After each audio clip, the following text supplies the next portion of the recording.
میں دعوت خطاب دیتا ہوں حضرت علامہ مولانا عبدالحق فیض نقشبندی صاحب کو کہ آپ تشریف فرما ہوں اور اپنے معافی ضمیر کا اظہار بھی فرمائیں اور پھر عالم دربار عالیہ دیرنا شریف اللہ کی صداؤں کے ساتھ کھڑے ہو کر استقبال فرما لیجئے. اللہ ہو اللہ ہو اللہ ہو اللہ ہو اللہ ہو اللہ ہو اللہ ہو اللہ ہو اللہ ہو اللہ ہو اللہ. لا يستوي أصحاب النار وأصحاب الجنة.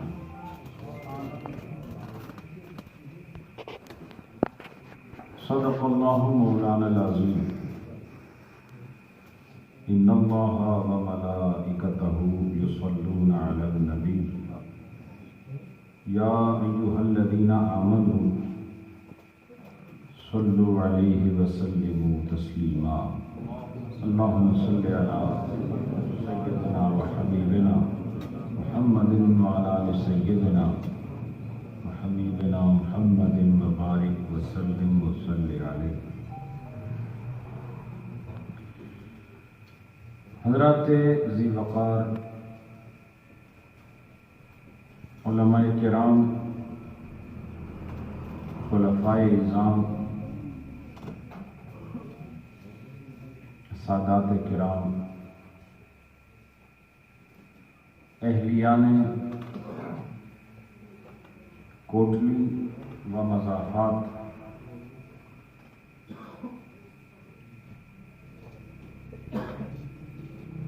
آج پہلی مرتبہ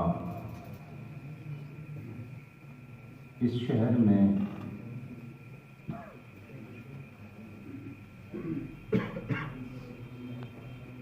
جہان سخن سے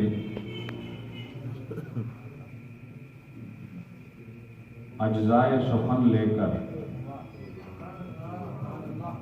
محبت کی بساط پر بکھیرنے کا موقع ملا ہے.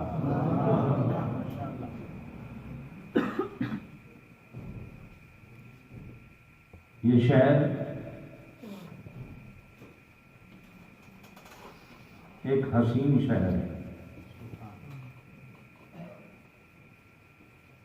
دن میں خوبصورت لگتا ہے, رات میں کچھ زیادہ ہی حسین لگتا ہے.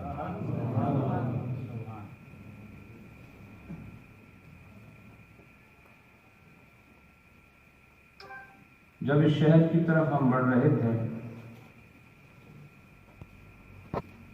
تو سرساوے کی بل کھاتی ہوئی سڑک سے نیچے کی جانب آتے ہوئے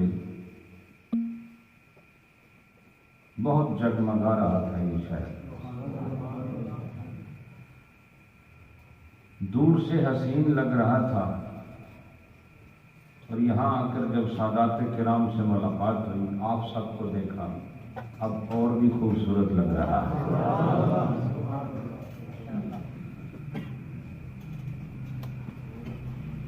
میں سید محمد انصر شاہ صاحب اللہ ان کے وقار اور عزت و شرف میں اور بلندیاں نصیب کرے,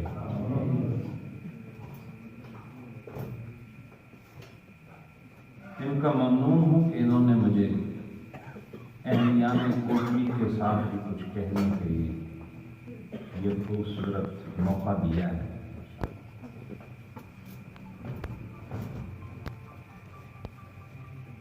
حضرات, ہم دن میں ہزاروں دفعہ لوگوں سے ملتے ہیں, بچھڑ جاتے ہیں, کئی جگہ بیٹھتے ہیں, وہاں سے اٹھ کے دوسری جگہ بیٹھ جاتے ہیں, مختلف مجلسیں ہوتی ہیں.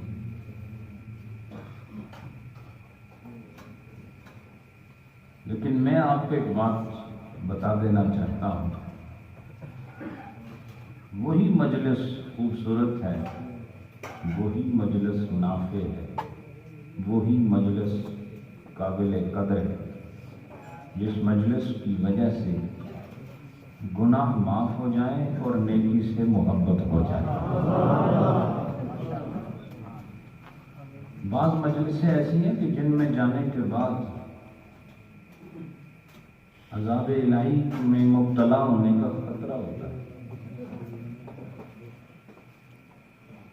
بعض لوگوں کی مجلس میں بیٹھنے سے مزاج بگڑتے ہیں، اعمال بکھرتے ہیں، نیتوں میں فتور آتا ہے، اعمال حسنہ میں کمزوری پیدا ہوتی ہے۔ اور کچھ وہ مجلسیں ہیں جن میں تجدید توبہ کا موقع ملتا ہے، قرب الہی کا ذوق پیدا ہوتا ہے۔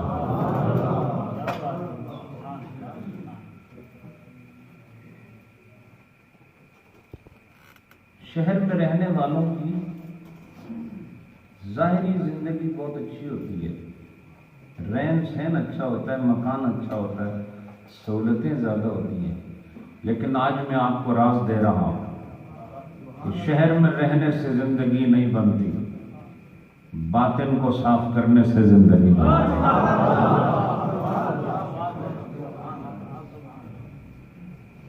اگر آپ اندر سے صاف ہو گئے تو پھر جنگل میں رہو تو تب بھی آپ کو وہ سہولت ملے گی جو کائنات کے بادشاہوں کو نصیب نہیں ہوگی۔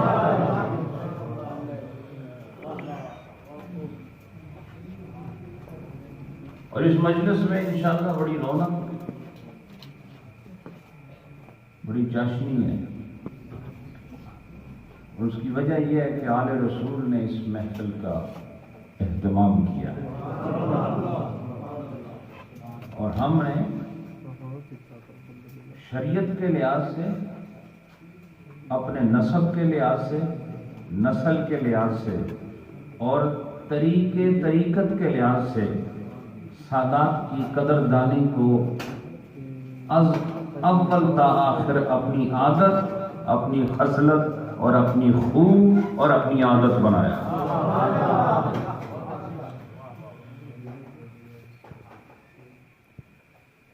حضرات، آپ نے مجھ سے قبل دو عظیم خطابات سماعت فرمائے، صاحبزادہ غلام محی الدین صاحب نقشبندی اور ہمارے خلیفہ فیض الحق صاحب نقشبندی، اور خطیب محترم علامہ عبد الواحد صاحب کے شیریں کلمات سے بھی آپ نے اپنی سماعتوں کو محظوظ کیا۔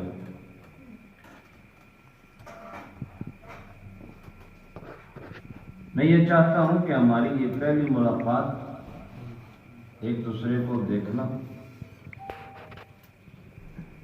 یہ مفید ثابت ہو۔ اور ایک بات میں آپ کو بتا دینا چاہتا ہوں کہ میں فائدہ لینے بھی آیا ہوں، فائدہ دینے بھی آیا ہوں۔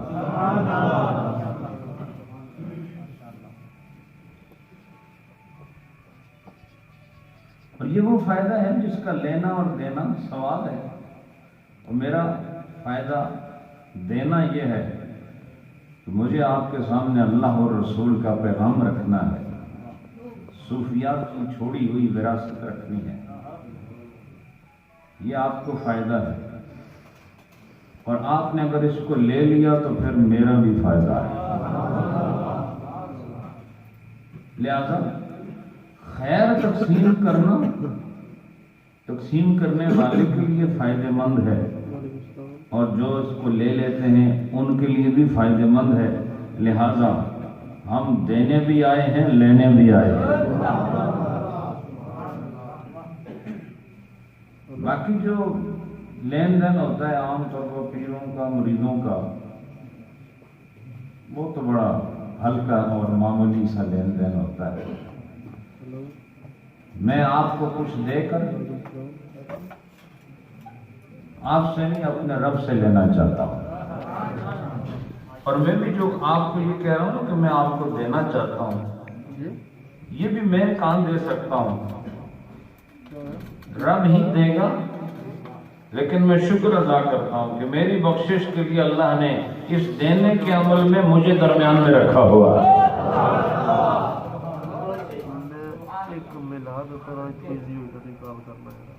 حضرات، ایک اور بھی بات عرض کر دوں، یہ محفل کسی مسجد میں نہیں ہو رہی ہے، ایک میرج ہال میں ہو رہی ہے، ایک ایسی جگہ مجلس منعقد ہے جہاں شادیاں ہوتی ہیں. تو یاد رکھو کہ خوبصورت جگہ کا انتخاب جو زرق برق کمکموں سے آراستہ ہو اور غالیچے بچھائے گئے ہوں، نشست منفرد ہو اور سامان تعیش پورے تابناک ماحول میں نظر آ رہا ہو، یہ وہیں ہوتا ہے جہاں خوشی مقصود ہو. اور شادی کا مطلب ہوتا بھی خوشی ہے. یہ جو لفظ شادی ہے یہ فارسی زبان کا لفظ ہے. تو یہاں اسی وقت لوگ آتے ہیں جب خوشی کا موقع ہو. عام طور پر مرد و زن کے باہمی رشتوں کی خوشی منانے کے لیے، یعنی ایک عورت ایک مرد کے قریب آ رہی ہے رشتہ ازدواج کے سبب سے، اس صورت میں خوشی کی خاطر یہاں کئی مجلسیں سینکڑوں ہو چکی ہیں اور آگے بھی ہوں گی، لیکن آج بھی یہاں خوشی کے لیے ہی اکٹھے ہوئے ہیں. یہ روحوں کا روحوں کے ساتھ ملاپ کی خوشی ہے.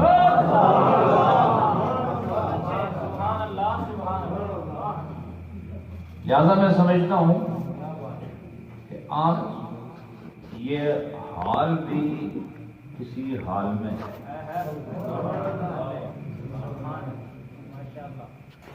اور یہ حال آج واقعتاً خوشی محسوس کر رہا ہوگا کہ آج جو خوشی اس مقام سے تقسیم کی جانے لگی ہے وہ قابل فخر ہے. اور وہ مقام اچھا مقام ہوتا ہے جہاں سے لوگ خیر لے کر جائیں، نصیحت لے کے جائیں، وعظ لے کے جائیں اور عمل کے انداز لے کے جائیں.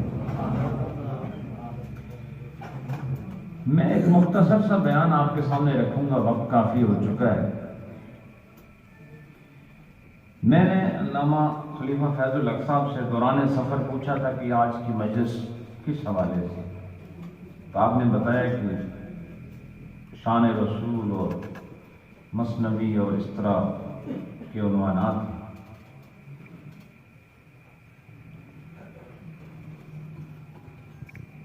تو میں نے یہاں بیٹھ کر ابھی یہ 2 آیات کے چند کلمات آپ کے سامنے پڑھے ہیں. ایک آیت میں اللہ رب العالمین نے یہ فرمایا ہے کہ آپ یہ فرما دیجئے کہ کیا جاننے والے اور نہ جاننے والے برابر ہیں؟ جو جانتے ہیں وہ اور جو نہیں جانتے کیا یہ برابر ہیں؟ اور دوسری جگہ اللہ رب العالمین نے خود ہی فیصلہ فرما دیا کہ وہ جو جہنم والے ہیں اور وہ جو جنت والے ہیں یہ برابر ہیں ہی نہیں. سمجھے کہ دونوں کا مفہوم ایک ہی ہے. کس معنی میں کہ ظاہری صورتوں کی وجہ سے، ظاہری یکسانیت کی وجہ سے ہم کسی کو ایک جیسا نہیں کہہ سکتے.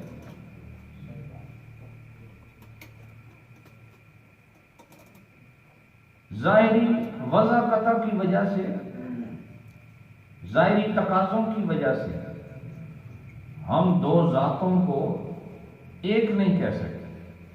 اور اس کی وجہ یہ ہے کہ قل هل يستوي الذين يعلمون والذين لا يعلمون، جو جانتے ہیں اور جو نہیں جانتے بتائیں کیا یہ برابر ہیں؟ تو جواب کیا ہے؟ آپ کوٹری والے جواب دیں. نہیں. جو جاننے والے ہیں اور نہ جاننے والے یہ برابر ہو سکتے ہیں؟ نہیں. سارے بولے نا؟ نہیں. ماشاءاللہ. پتہ چلے آپ لوگ ایک بڑے شہر کے رہائشی ہیں، انداز بھی بڑے رکھنے چاہیے.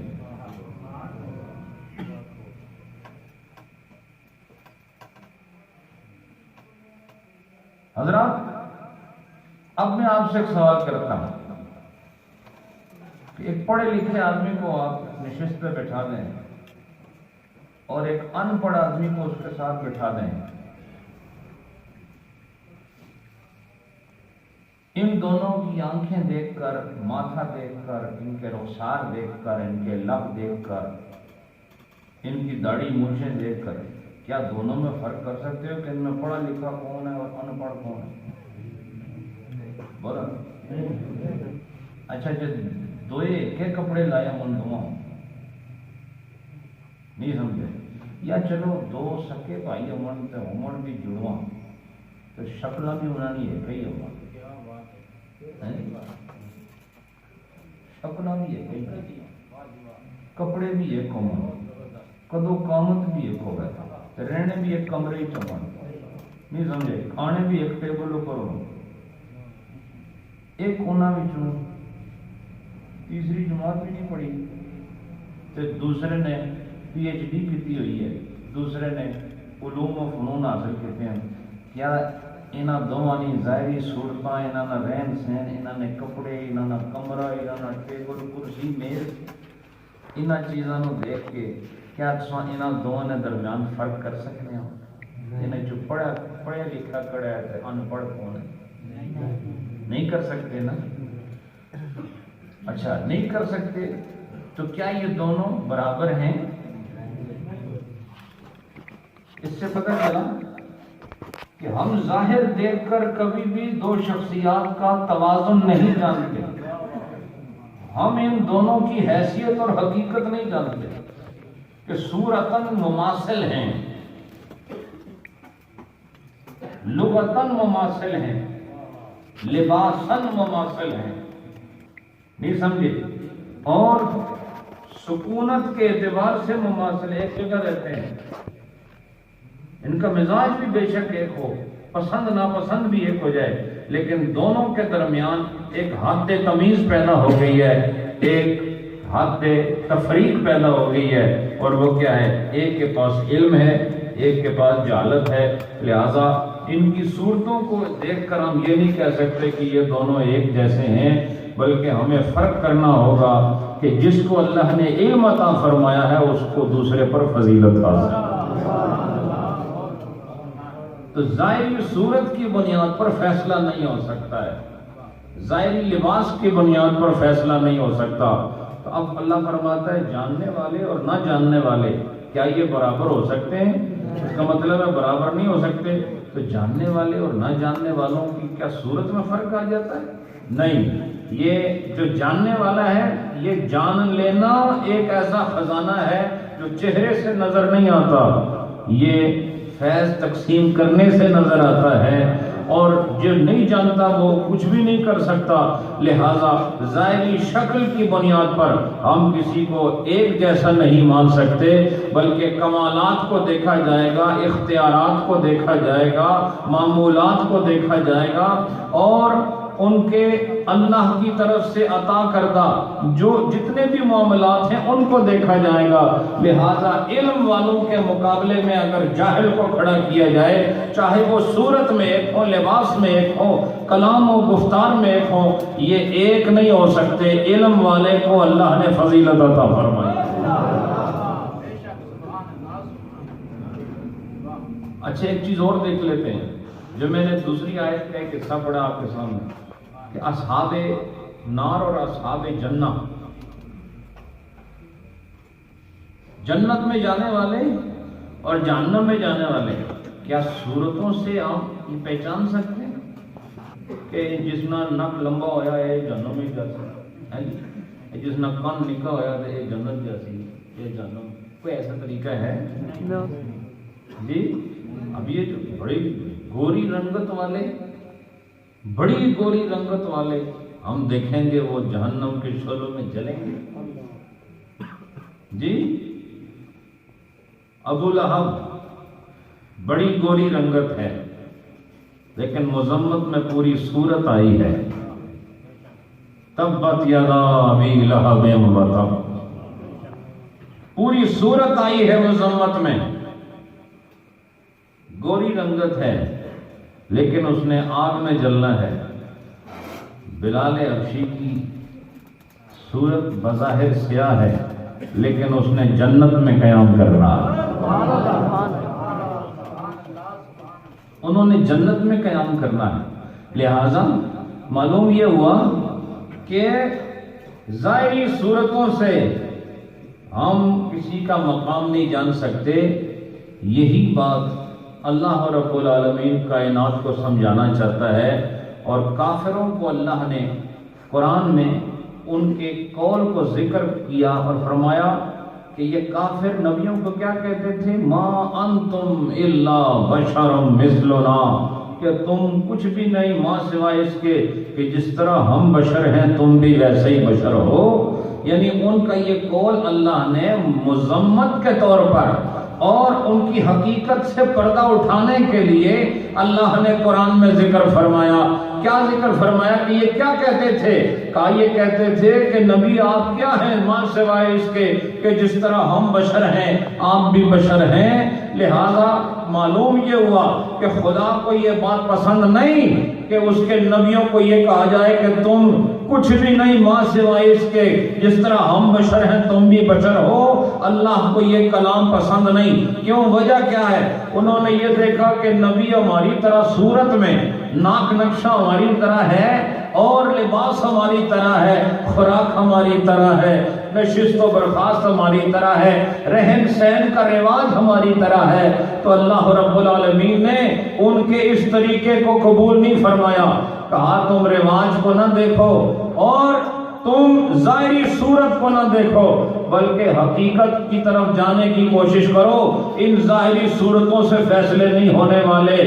ساری کائنات مل کر اگر نبی پاک علیہ الصلوۃ والسلام کا مقابلہ کرنا چاہے صورت میں، سیرت میں، شجاعت میں اور نبوت میں، رسالت میں اور کتاب کے نزول میں، زمانے میں اور امت کے انتخاب میں، تو یاد رکھو اولین و آخرین میں کوئی کائنات میں ایسا فرد و مرد نہیں ہے جو نبی پاک کے جیسا ہو سکے.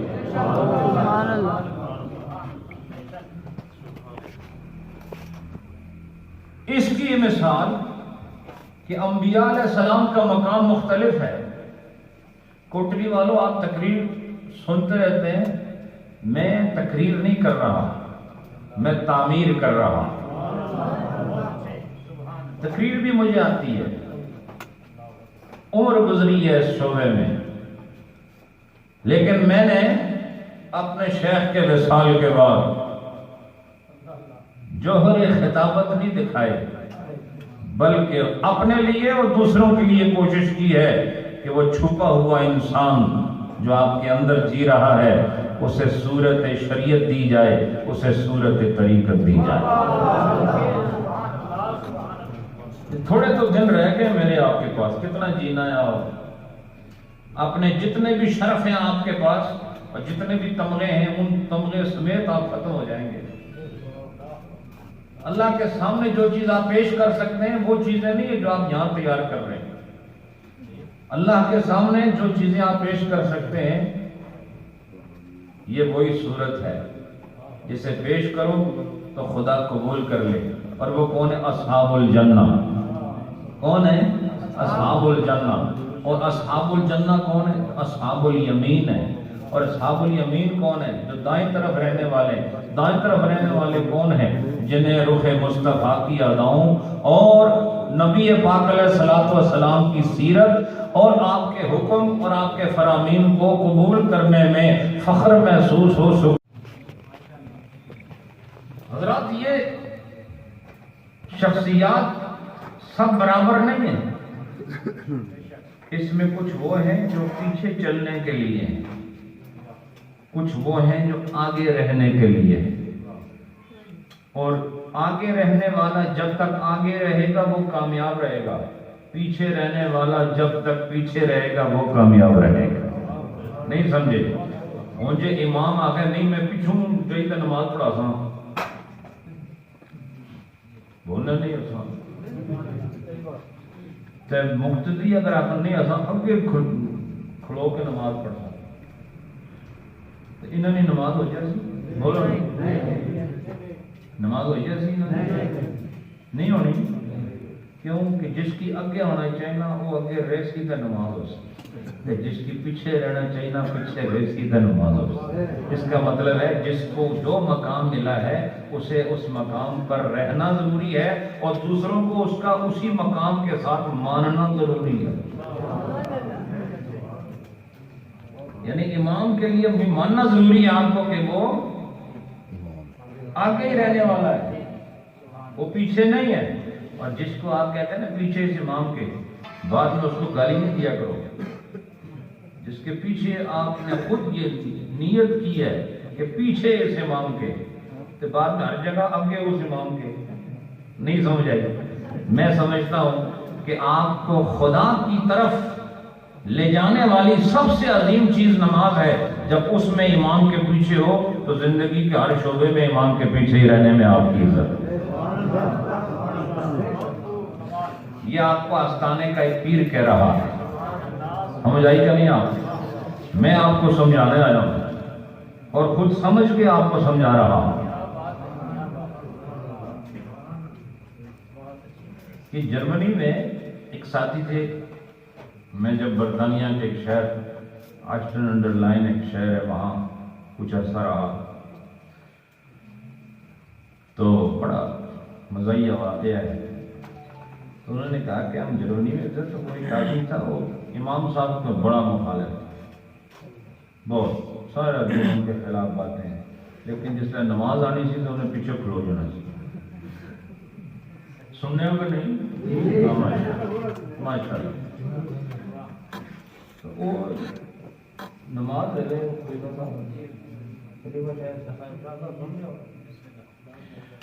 لے لے پیچھے تو سارا دن غیبت گالیاں اور جو طبیعت آمی تھی۔ تو اس ساتھ ایک آدمی نے پوچھا آپ سارا دن جو ہے ان کو برا بھلا کہتے ہو، تو آپ کو پتہ ہے جس آدمی کو آدمی کی امام نہ مانے اس کی تو نماز ہی نہیں ہوتی۔ تو کہا نہیں میں اس کی امام مننا ہی نہیں ہے۔ تو اس نے کہا پھر اس نے پیچھے کیوں کھلونے ہو؟ میں نیت ہے تو نہ کرنا چاہیے امام، میں نیت کرنا پیچھے جڑے نے۔ میں اس لیے بتا رہا ہوں آپ کو، یہ سچا واقعہ ہے، یاد رکھیں۔ بعض وہ تباہ ہوتے ہیں نا، وہ ہنسانے کے لیے لطیفے سناتے ہیں، یہ جائز نہیں ہے۔ اگر ہنسی کی بھی کوئی بات کریں تو وہ حقیقت میں ہونی چاہیے کہیں۔ تو یہ جرمنی کے ہمارے ساتھی تھے، انہوں نے سنایا، تو یہ ہنسنے کا تو ایک موقع ہے، لیکن اس میں نصیحت ہے کہ آپ جس آدمی کو اپنے اس کی جگہ آگے ہے، اور جب آپ اس کو امام کہہ رہے ہیں تو خود کو مقتدی کہہ رہے ہیں، حالانکہ مقتدی آدمی کہتا نہیں کہ میں مقتدی ہوں، کہتا نہیں پیچھے اس امام کے۔ اس کا مطلب ہے جب وہ امام ہوتا ہی وہ ہے جو امام ہو۔ عربی میں امام کہتے ہیں اگلے مقام کو، آگے والی جگہ کو امام کہتے ہیں، اور اس کے مخالف لفظ جو ہے وہ خلف آتا ہے۔ لہذا جو خلف ہو وہ ہم لوگ ہیں، اور جو آگے ہیں امام کے مقام پر اسے امام کہتے ہیں، اور ہم خلف میں ہیں، پیچھے رہنے والے ہیں۔ لہذا جب آپ امام کو امام مانتے ہو، اس کا مطلب یہ بھی مان لو کہ ہم بظاہر صورت میں ایک ہیں، لیکن جب آپ 2 رکعت فرض اس کے پیچھے پڑھ رہے ہوتے ہو تو یاد رکھو پوری مسجد کی جو ہونے والی جماعت میں اس وقت سب سے زیادہ معزز انسان وہی ہوتا ہے جو مصلی رسول پہ کھڑے ہو کے مسلمانوں کی امامت کر رہا ہوتا ہے۔ ایک جماعت ہو رہی ہو تو اس امام کی فضیلت زیادہ ہوتی ہے۔ اور ہم نے اپنے استادوں سے یہ بات جانی تھی کہ جب رحمت آتی ہے نا اوپر سے جماعت کے وقت، سب سے پہلے امام پر آتی ہے، سب سے پہلے امام پر نازل ہوتی ہے، اور امام سے پھر پیچھے دائیں جانب جاتی ہے، پھر بائیں جانب، اس طرح یہ پوری جماعت پر تقسیم ہوتی ہے۔ لہذا معلوم یہ ہوا کہ جس انسان کا جو مقام ہے اس کو مان لینا، یہی ایمان ہے۔ آج آپ کو بتا لا الہ الا اللہ میں بھی یہی بات ہے کہ خدا کا جو مقام ہے اسے اس مقام پہ مان لینا ہی ایمان ہے۔ اور تمہارا کیا مقام ہے کہ جہاں تم کھڑے ہو اس کو مان لینا کہ میں یہ ہوں اور وہ وہی ہے، یہی ایمان ہے۔ اللہ کو اس جگہ پہ رکھنا جہاں شرک کی بو نہ جائے، اور جہاں اس کا کوئی ند اور ضد نظر نہ آئے، اور جہاں اس کا کوئی مقابل نہ سمجھا جائے. یہ خدا کو خدا کے مقام پر محسوس کرنا ہے، اور خود کو اس کا بندہ، اس کا محتاج اور اس کا عابد مان لینا. یہ اپنے آپ کو مان لینا ہے کہ میں بندہ ہوں، وہ مالک ہے. اور لا الہ الا اللہ کا دیسی ترجمہ یہی ہے، یہ دیسی ترجمہ ہے. اس سے پتہ چلا کہ بندگان خدا میں تفاوت ہے، من حیث المراتب ان میں تفاوت ہے، ان میں فرق ہے. یہ انسان سارے برابر نہیں ہو سکتے. اس مثال کو بتانے کے لیے رومی علیہ الرحمہ نے ایک خوبصورت طریقہ اختیار فرمایا. میں نے اس کا درس پہلے دیا تھا لیکن وہ اور ہی موضوع تھا. آج بالکل یہ اکثر اور موضوع ہے، اشعار وہی ہے لیکن کلام اور ہے. تو رومی علیہ الرحمہ نے فرمایا ہے کہ دیکھو، اگر ظاہری صورت کے مطابق تم اگر فیصلہ کرنے لگو گے تو پھر دیکھو، کہا کہ اگر ایک دیوار پر یا کسی صفحے پر تم لکھو شیر، یاد آ گیا؟ شیر لکھو، شیر کس طرح؟ شین، یہ اور رے، شیر لکھو. پھر اس کے بعد اسی ترتیب کو دوبارہ دہراؤ. شین لکھو، پھر یہ لکھو اور پھر رے لکھو، اور یہ بن جائے گا شیر. نہیں سمجھے؟ اب یہ میں آپ کو کیوں بتا رہا ہوں کہ اگر یہاں بورڈ ہوتا نا اور میرے ہاتھ میں یہ رے ایک طرف لکھو دائیں طرف، اور پھر شین یہ رے بائیں طرف لکھو، پھر ان میں فرق دیکھو. ادھر بھی شین ہے، ادھر بھی شین، ادھر بھی یہ ہے، ادھر بھی یہ ہے، ادھر بھی رے ہے، ادھر بھی رے ہے. اور یہ دونوں اگر آنکھوں سے دیکھو تو ایک لگتے ہیں، حقیقت سے دیکھو تو زمین آسمان کا فرق ہے. ایک شیر ہے اور ایک شیر ہے. شیر جنگل میں رہتا ہے اور سب اس سے گھبراتے ہیں، اور شیر دودھ کو کہتے ہیں، وہ آپ سے گھبراتا ہے. نہیں سمجھے جی؟ جس لئے پینے ہوتے تو نہیں کوئی رحم نہیں آنا ہوتا. ادھر بھی ہے پینا، ادھر بھی ہے، اور ازواجی تعلق ادھر بھی ہے ادھر بھی ہے، اولاد کا پیدا ہونا ادھر بھی ہے ادھر بھی ہے. اس کے باوجود جس طرح شیر اور شیر بظاہر ایک ہونے کے باوجود ان میں زمین آسمان کا فرق ہے، محمد میں اور ساری امت میں بھی اسی طرح فرق موجود ہے.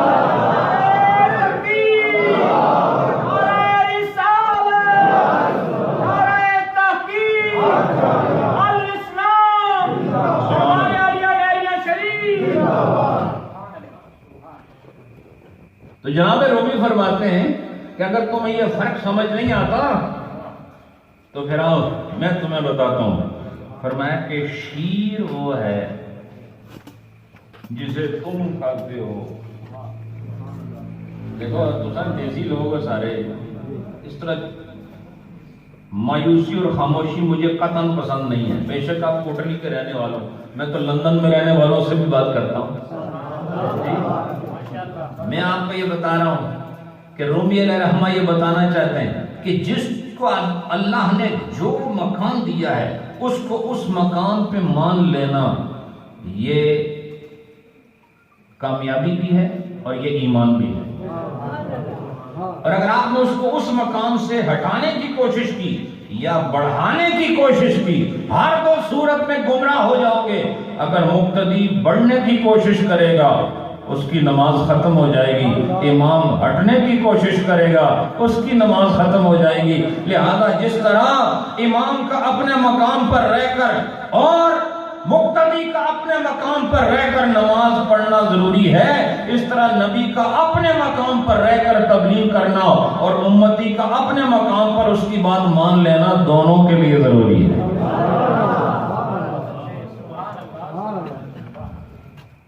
رومی علیہ الرحمہ فرماتے ہیں شیر اور شیر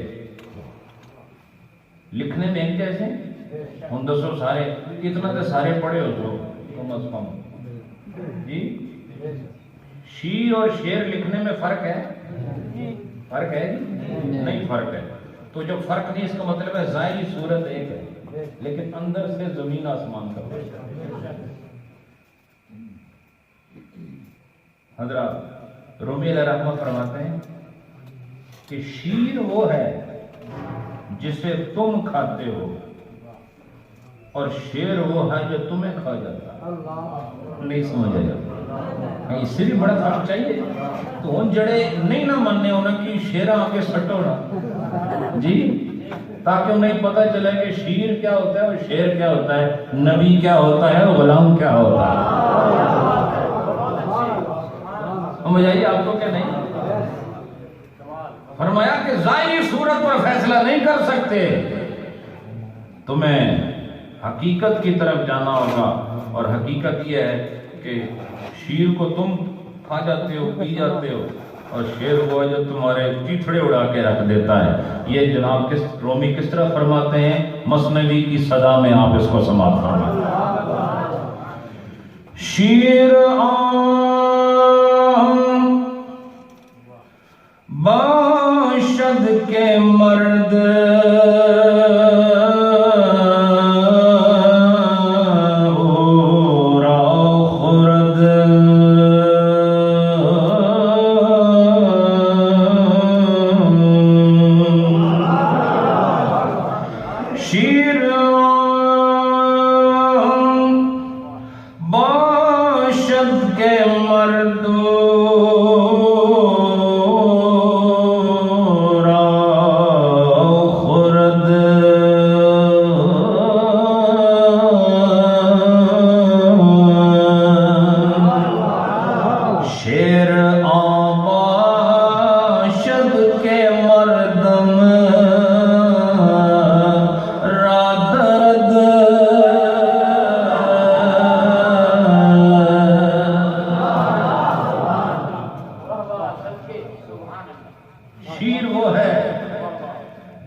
شیر وہ ہے جو بڑے بڑے مردوں کو چیر پھاڑ کے رکھ دیتا ہے. سمجھ آئی کہ نہیں آپ؟ اس سے پتہ چلا کہ رومی علیہ الرحمہ نے ہمیں بڑے آسان دیسی طریقے سے بتا دیا.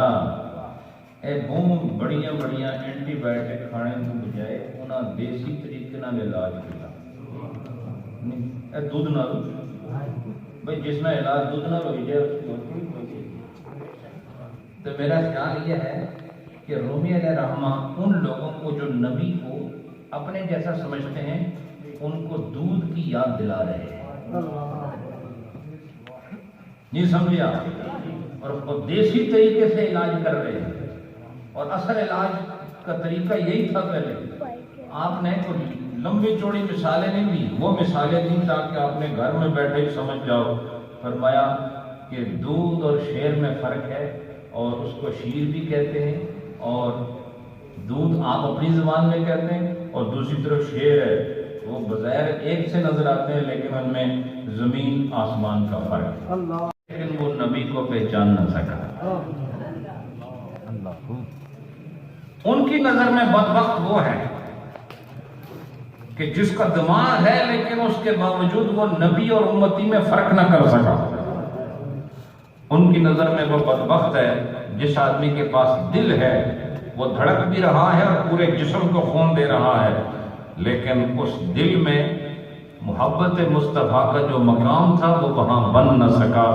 یہ بدبخت ہے. اور الحمدللہ نبی پاک علیہ الصلوۃ والسلام کو اللہ کے بعد سب سے بزرگ و برتر جس انسان نے مان لیا, سمجھ لو کہ اس کا ایمان مکمل ہو گیا. تو صحیح پتا ہر چیز کسی نہ کسی ویلے مکمل تو ہونی. اے محفل ہے نا, ہوں جی میں اسی طرح کتاب کھپ کے ٹر جاتا, کوئی گل نہ اسی طرح یہ مکمل ہو جاتی محفل. بولو اچھا یہ حال جس لئے بنیا اس طرح تو نہیں کہ پلر کھڑے کر کے مستری نس گئے. کسی ویلے موقع تو ہے نا کم, جس لئے موقع اس لئے مکمل ہویا. سمجھ آئی آپ کو؟ تو تو جو چیز مکمل ہو وہی حسین لگتی ہے. یاد رکھو ہر چیز میں نامکمل برداشت ہو سکتا ہے، ایمان میں نامکمل حیثیت برداشت نہیں ہوتی. یہ وہ عمارت ہے جو بنیادوں سے لے کے چھت تک پوری تعمیر ہونی چاہیے. اور ایمان مکمل کب ہوتا ہے؟ یاد رکھو ایمان اللہ کی الوہیت پر اس کی ابتدا ہوتی ہے اور محمد کی رسالت پر اس کی انتہا ہوتی ہے. ان دو ہستیوں کے مابین جو رشتہ ہمیں دیا گیا ہے اسی رشتے کو ایمان کہا جاتا ہے. آپ یہ نہیں سوچتے کہ اللہ رب العالمین نے ذکر رسول کو ہر جگہ اپنے ساتھ رکھا ہے؟ اگر تمہاری شکلیں اتنی خوبصورت ہوتی ہیں تو بھی تو ذکر ہونا، تھوڑا ذکر ہے اصحاب الشمال، تھوڑا بھی ذکر ہے اصحاب جہیم. نہیں سمجھ آئی؟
فرمایا ایسے جو لوگ ہیں جن کو اللہ نے حقیقی آنکھ سے محروم کر دیا، یہ نیک اور بد کو ایک جیسا سمجھتے ہیں.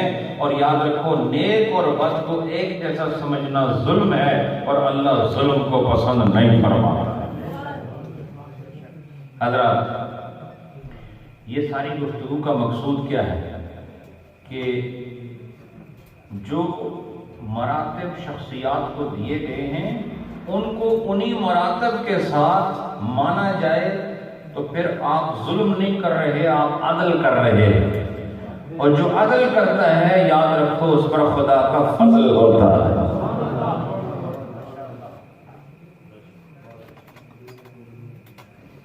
سارے نے کرائیں اے باورچی خانے تو حسن جتنے روٹی پکانے جی اتنے مختلف ڈبے پہ ہو سکے. ایک ایسا ڈبا ہو سی جسے مرچ ہو سی، نہیں سمجھے، نال ایک اور ڈبا ہو سی